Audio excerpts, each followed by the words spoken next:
We're going to get Angie up here in a minute. We're going to get his takeaways. Yeah, so let me go through this again. This is my top 10 OTAs. I've got the Packers, Bucks, Texans, Lions, Chiefs, Commanders, Rams, Ravens, Bills, and the Philadelphia Eagles. So I got to tell you, I heard Jeff Kerr, and before I bring Angelo up, I heard this. You know, Nick Sirianni doesn't really get a lot of credit for the culture in the building. And I go, because he can't spell culture. And I go, on top of that, I go, it's the guys how he signs. It's the free agency signs. People make culture, not a coach. Anyway, make sure you guys go to AngeloCataldi.com. I'm going to surprise Angelo today. We're going to do some sports talk. And we're not just going to do Eagles here. Because I saw something, and I wrote these down. And I want to know why he thinks that Rob Thompson is an imbecile. Okay. So without further ado, make sure you go to AngeloCataldi.com. And let's bring up the man right now. And I said, we're going to switch this up. Because we talk Eagles all the time. We get a chance to do that down the line here. But I want to talk some sports.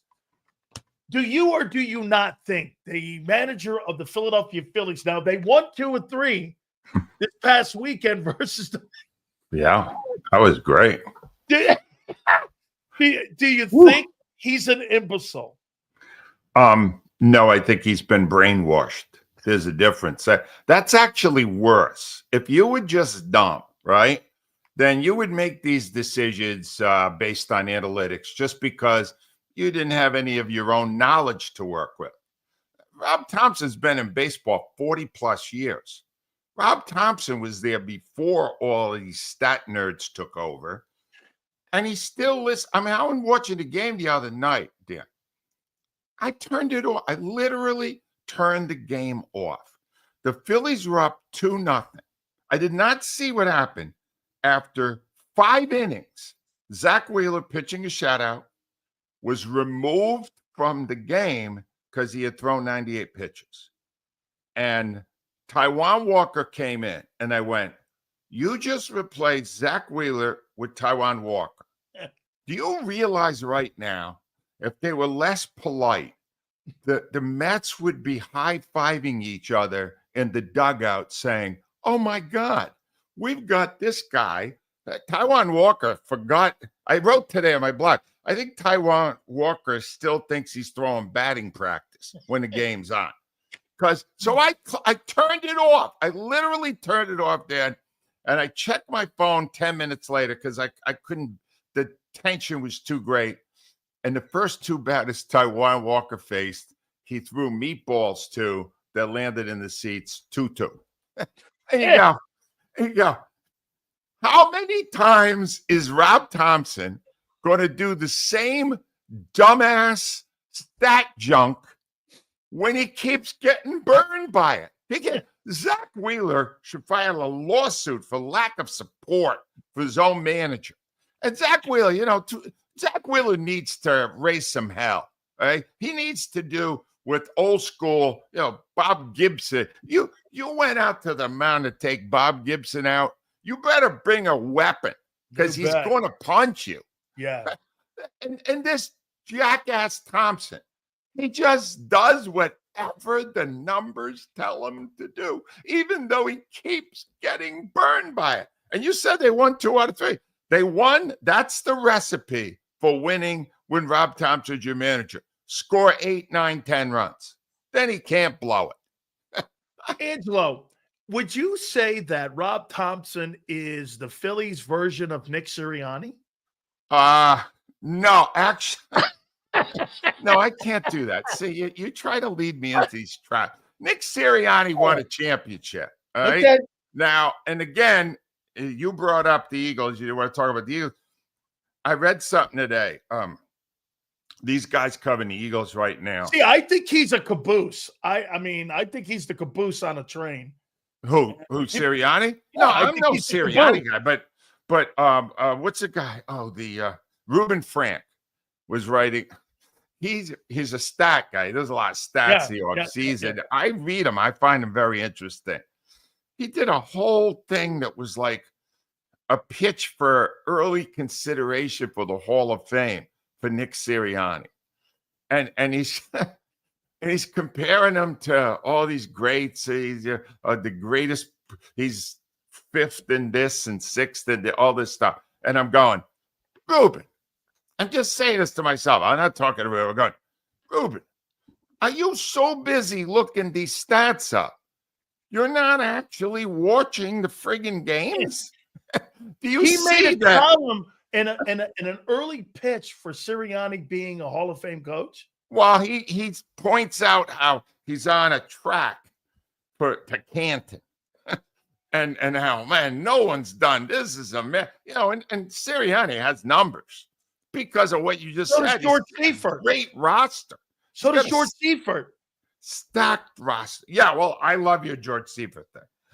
And it's like these guys, the guys that are covering the Eagles right now should like apply for awards in public relations rather than journalism, right? Because all they do all day is kiss ass. All they do all day. Not that the other guys don't, all right? But I really believe now journalism schools should stop teaching journalism and just show them exactly how to kiss ass. Absolutely. Like PR agents. Because Absolutely. that's all they do now, Dan. It's worse than ever. Worse than it's ever been in my lifetime. And I think that comes from management that the people work for too, that they want to have that relationship with those guys. And Right. I'm with you. Angelo, I read your blog today, all of it. And I want to know this. Wait a minute. We just had a game 7. I don't know about a fabulous game, but we had a game 7. Your Phillies right now are fighting it out to get to the postseason. Why are you counting down the days for football? Oh, yeah. I mean, why are all these sports not why are they not resonating with you? The actual I picked out the artwork today for my blog, and it's a football with a crown on it. Football is king. And you got to understand that I grew up in a baseball family. I grew up in New England when the Red Sox were a religion, right? I mean, baseball was everything. And now it's very hard for me to watch a game because of the things Thomson does. I still follow it, but it's like, it's good that I have a radio show. All I would do every day is point out all the dumb decisions they're made based solely on statistics. There was a point last week where at one point it was the Florida manager who had pulled out their pitcher. It was the 7th inning, and he was throwing a one-hit shutter. He was the greatest game, Cabrera, greatest game he had ever pitched in his career. And they removed him at 82 pitches. And they brought in a guy who got shelled, and the Phillies won the game. Analytics. And what's his name? Even Tom McCarthy is a really good broadcaster, but he works for the Phillies. He's giving you the Phillies version of it. Goes, do these managers ever just watch the game and decide based on the eye test? You're watching them; they can't hit them.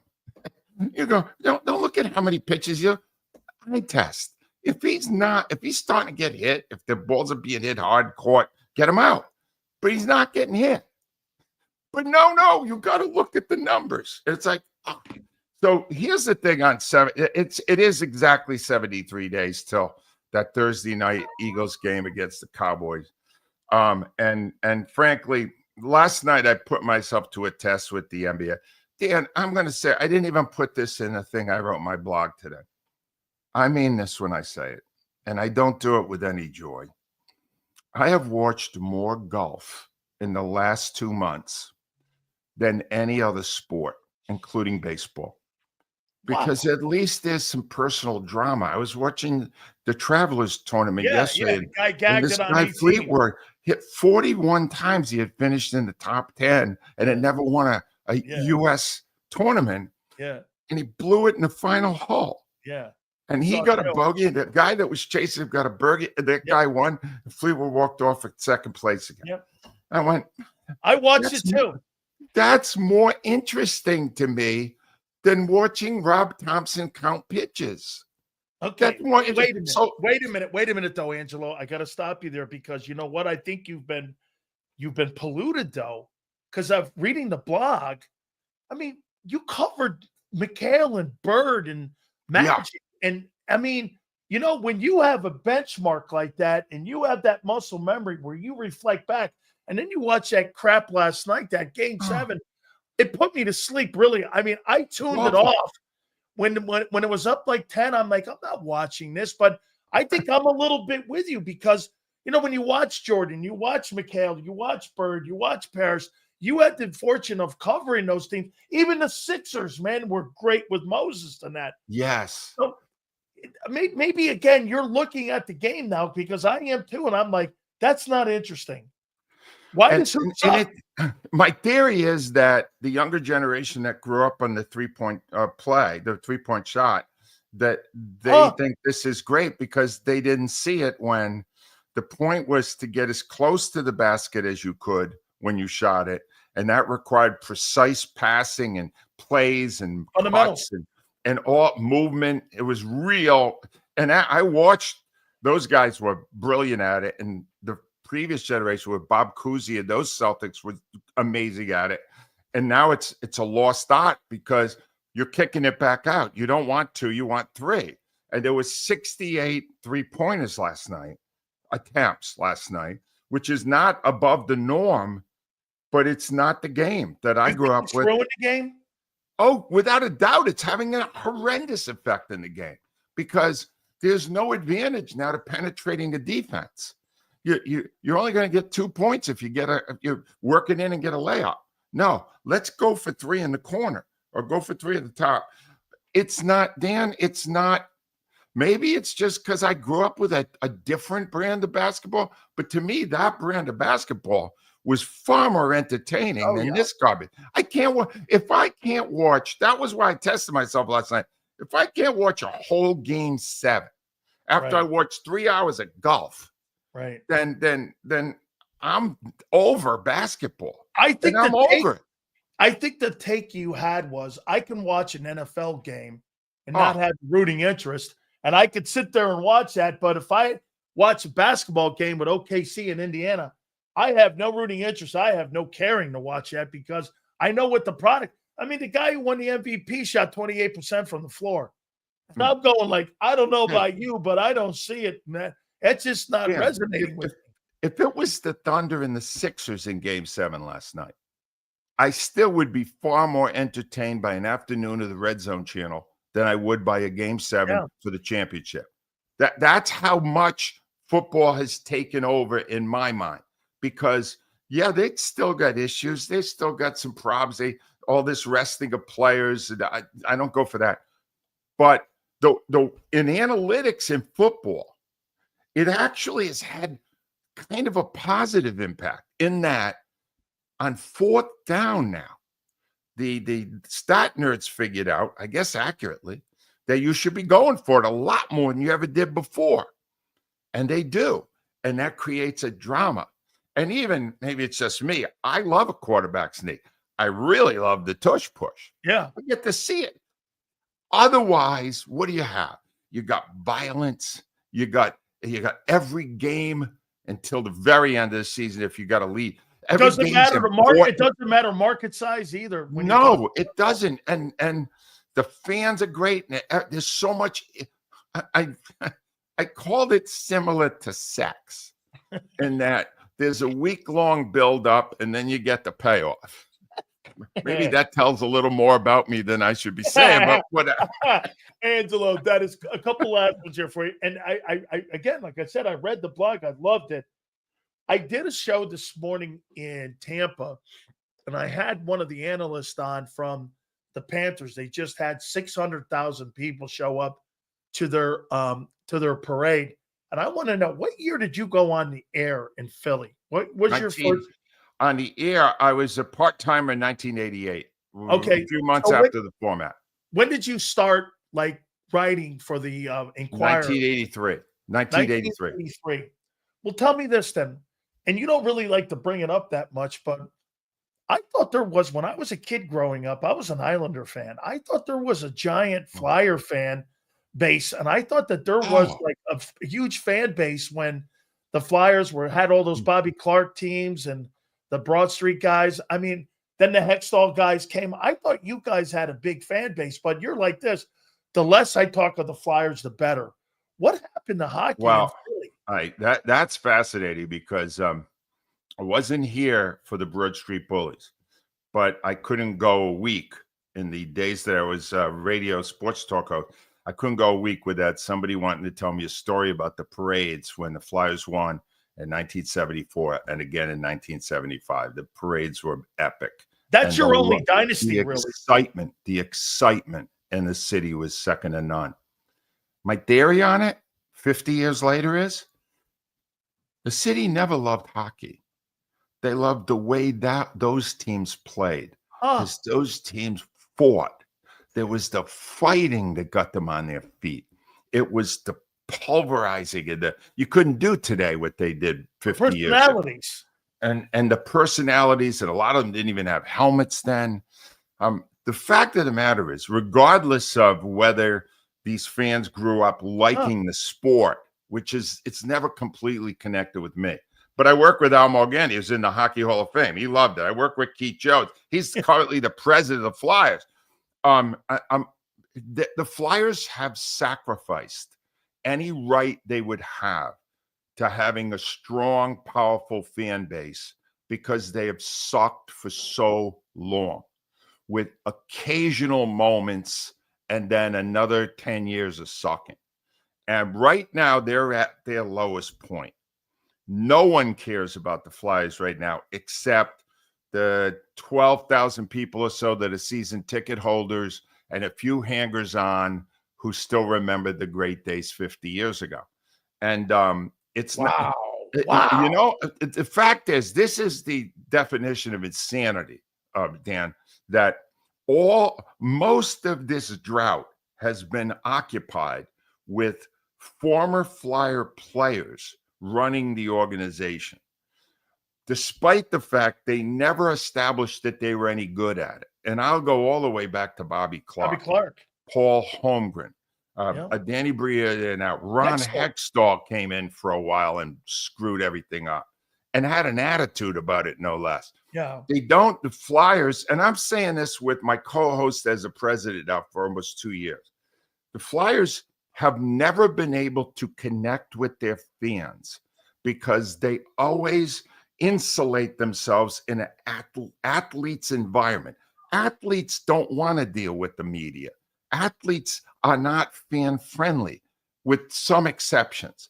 And what you're seeing right now is failure on the ice and a lack of connection off the ice. And frankly, the Flyers, if I were on the air now, even with my co-host being the president there, I don't think I'd even bring them up. No, I don't. I would be more likely to talk golf now than I would hockey. Get this, Angelo, and that's funny you say that because I had this guy on, Randy Mueller, who's part of the broadcast team, and he goes, "Yeah, man, the Panthers are always in the community. The Panthers reach out to advertisers. They reach out. They put the players here. They bring the players there, and it's been a long grind for us because we want to be part of a community." So you're saying that the Flyers have basically just shut themselves off to the community and they have no interest in being part of it. And that's why, again, I find it interesting when you say this, that really Philly fans never really liked hockey. They just like those dudes. Yeah, I wasn't here. I know it was never anywhere but the fourth sport in the time I was on the air talking about sports in Philadelphia. But it's the whole thing is like, Keith Jones, shortly after he became president, made a big mistake. He brought me in to a meeting with the executives of the Flyers, right to the top, Dan Hilferty, who is like the conduit for Complex, big name. Yeah. And he said, I want them to learn more about how to deal with the media. So I'm there, and Bria's there. And Danny Briere, maybe, I don't know if he's any good as a GM. I don't think he is, but I know he made a trade today, but I don't think he knows what he's doing. And I know he has no idea how to communicate with the media. So I said to him, next time you're about to say no comment, because Carter Hart was involved in a big mess, and they don't want to talk about that. They don't want to talk about this. And we're not going to tell you how long. It's a lower body injury. It's a higher body. We're not even going to tell you any of that. I went, next time you're about to say no comment, just replace the words no comment with screw you, because that is what the fan is hearing when you won't communicate with the fan. Find a way to say it so you at least show respect, because they are the ones who care about your team. They are the ones paying the bills. Treat them the way you were if you were a business and they were coming in to buy something. And Danny Briere, I've been monitoring him in the 2 years since I gave him that advice. I believe his most popular comment is no comment. And when he does hold a news conference, he gives you nothing. Nothing. So why did I even go there? The guy didn't want to hear. All I brought to the table that day, Dan, was he wanted you to talk good about him. Was 33 freaking years in the media in Philadelphia, talking to fans every day, and it went right by. Right, goodbye. No, I'm Danny. Don't you understand? I'm a former player. I don't act that way. I'm a former player. Well, good. How's it going for you? You're doing great so far, right? Yeah, Just working out. How many more years you need before you put a winner on the ice? 5 more? Because I'm old. I don't think I got 5 more years. Finally here, I was asked this question about Donovan McNabb and Jalen Hurts. And I'll ask you this. You said that you believed in 2017, if Nick Foles wasn't the quarterback, there's not a chance in hell Carson Wentz wins that Super Bowl. Okay? There's no way. If you go back to 2004 with T.O., you put Hurts on that team. Do you win that Super Bowl? And if Donovan were on this team with all this talent, do you think McNabb would be doing the same thing that Hurts is doing? How do you look at both those guys? One guy's more talented, I think, and the other guy's a better leader by far. Oh, no doubt.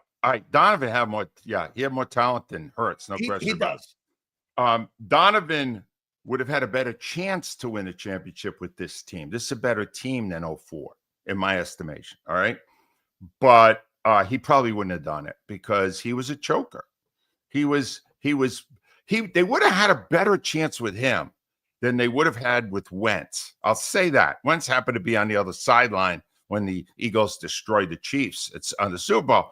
But they would have had a better chance with McNabb because McNabb was a choker, but he also was a hell of a player. And he's got he did a good job here, basically. Wentz is a bigger choker. Wentz is the choker. Wentz will always give it up in a big moment. All right. So of the three of them, we lucked out with the right one. Hurts. Hurts has got maybe not the talent of McNabb, but the heart. You put the hearts of Wentz and McNabb together, they don't equal what Hurts has. Watch him. Watch him under duress. Hey, while Donovan was trying to stop himself from puking in the huddle, right? This guy is focused. He's a trained assassin. I love him. I'm telling you, it just goes to show you. You watch Hurts and you say to yourself, oh, he's got plenty of talent, but there are more talented players out there. But do they also include that will, that ability? You know, people don't like when he does news conferences because he's gruff sometimes. He answers short answers, that kind of stuff. He's honest. Be happy. He's honest. Wentz never said what he really felt his whole life. McNabb made goofy faces. Why do At you least think? this Why guy do you think? Hurts gives you the truth. Why do you think there's such disrespect for him? The Yahoo came out with the top 10 quarterbacks in the game, and it's not on it. Yeah. Why do you think that? Is it because, again, it's his approach to the game? He sacrifices numbers. He doesn't put the big numbers up. What is it, in your opinion, Angelo, and why do people have a different opinion? Like, unless you're covering him and you watch him, I think he's the smartest quarterback in the game. And I think smarts is what wins you Super Bowls and wins you ball games, not talent. Angelo, you could have all the talent in the world. You could be a Jeff George. But if you can't move the sticks, you're not going to be able to use that talent around you. So, but why do you think people have disrespect for him? Not in Philly, but outside of Philly. Right. Well, because it's a different media now. And to pick the guy who just won the Super Bowl, that's a boring selection. All right. It's more exciting. Mahomes is a more exciting performer overall. He's going to improvise passes, all the stuff. Hurts is just there, man. You need 3 yards, he'll get them for you. He just gets it done. And I think nowadays it's the hot take world today. There's one guy who leads the parade against Sims, and I won't use his name because that's what he wants me to do. I'll say this: his father was a hell of a quarterback for the Giants. That's all I'll say. Father was a hell of a quarterback. He was a stiff when he was a quarterback. He sucked. All right. He did. But now he thinks he's really bright as a broadcaster. He stinks at that too. All right. But I'm not using his name because that would play to his game. You know who I mean? Yeah, probably, blonde right? hair. Let's just say that. Yeah, there's also a blonde thing going on there. But anyway, bottom line is that these guys are not giving you a unfettered opinion on what they see. They're giving you a hot take so that it'll hit social media and there'll be more people talking about it. Look, there's only one guy who knows how to do that better than the rest, and that's a guy making over $10 million a year, Stephen A. Smith. Absolutely. Don't try to do that. You're not as good at it as Stephen A. is, so don't even bother, all right? But these other guys, it's so hard nowadays, Dan. The moral of this visit today, it's so hard nowadays for fans to get a truly honest opinion about what's happening in sports. Either it's the media trying to kiss somebody's ass, or it's the broadcasters trying to get more attention with a hot take. You're not getting honesty anymore. Honesty is low on the list now of priorities for people in the media. And I would like to believe that pendulum's going to swing back some point. No way. Right now, no way. Our lonely eyes turn to one man, Dan Sileo. Yeah. You're the last one, Dan. You're right. When you keel over, and that could happen at any point, who knows? Absolutely. Angelo, I got to tell you, man, I just, someone always goes like this. Well, you're one of those, like, you're one of those hot take kind of guys, this and that. I go, no, I learned one thing. I know what controversial is. Controversial is just telling people my truth. That's the only thing I have is my truth. It may not be what everybody else will take. It's my truth here. And what you said just now, you're basically comparing Jalen Hurts to Tim Duncan and Tom Brady, because you know why? Those guys were boring too. They weren't interesting to cover. It's a boring pick. It's a boring conversation because those guys didn't play the style of football like Lamar and didn't play, like Shaquille O'Neal, but who has more rings? Tim Duncan has more rings than Shaq. He's got 5 to 4. He's a winner. He's a winner. Bill Russell, who I didn't like because I was a Wilt Chamberlain fan. Bill Russell knew how to do one thing. He knew how to win. Won 11 championships. Don't forget the 2 at USF when he was at San Francisco. 13. Whatever it is. Right. Some guys, all they know how to do is win, which happens to be by far the most important thing. So, and Hurts to me, I'll tell you one thing. He's not boring to me for 3 hours on a Sunday afternoon when the Eagles are playing a big game. You think he has a Hall of Fame career going? He certainly does. Now, if they ask me that, get Reuben Frank working on those numbers. That's a guy. Because here's the thing. At the end of it, when they're voting, they're in those. I was there. I voted occasionally for Hall of Fame kind of thing. How many times did he win the big one? How many times did he win a championship? And if Hurts keeps going the way he does now, he should win a few. Plus, in Hurts's case, you could also make the argument he did it with a moron for a coach. What are the odds? What are the odds? Oh my God! Give him extra. Maybe they could go in together, him and Sirianni. Oh my God, Angelo always ends it on a great note. My friend, people, make sure you check him out at AngeloCataldi.com. And the imbecile coach from Philadelphia, I'm sure, will be the next blog. Thank you, Angie. I appreciate you doing this, brother. Anytime, Dan. Thank you, buddy. You got it. That is Angelo Cataldi. So Ruben, hold on here. Hold on. Wait a minute. I'm so happy, Angelo loves Jalen Hurts, though. I mean, he loves him. So wait a minute here. Ruben Frank. I can't believe Ruben. No way. Ruben Franks. Sirianni. No way. Hall of Fame. Hold on for a minute. 10 different ways to measure. Is that what this is? Is this by Ruben here? Okay. Ruben Franks. Sirianni.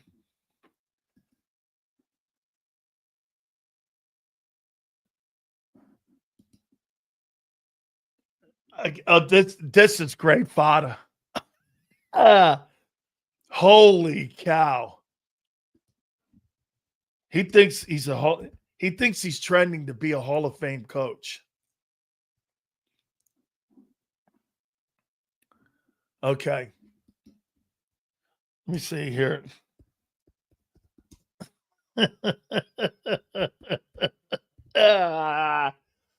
Hey, man, he may get in. Defending Sirianni. Oh, boy. Hey, hang on. I got to do a little more reading here. I got to read up on this. All right. Hey, folks, don't forget our good friends at Morgan & Morgan, where, again, the reason why they are number one is because they win.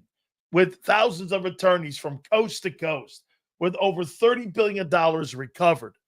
This is why they're number one, folks, taking care of people and taking care of families. If you're ever injured in an Uber, if you're ever injured anywhere, if you have issues like you saw with people in California with insurance companies, or like in North Carolina, Morgan & Morgan is there for you.